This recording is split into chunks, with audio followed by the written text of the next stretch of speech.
para maging isang successful na breadwinner? Oo.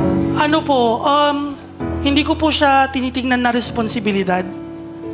Kasi kung mahal nyo po yung pamilya nyo, hindi po siya magiging responsibility.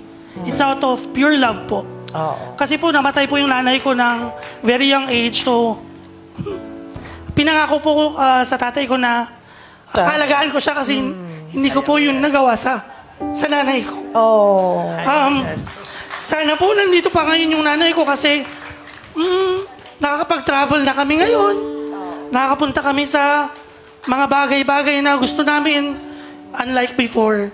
Talaga. Kasi po, pag hindi ka po madamot sa mga tao, lalo na sa pamilya mo, mas marami pong blessings. Kasi pag close po yung kamay nyo, Ganda niyan. wala pong darating na blessing. I love Kasi, pero pag inopen nyo po, bubuhos po lahat ng Amen. Totoo yan. Amen.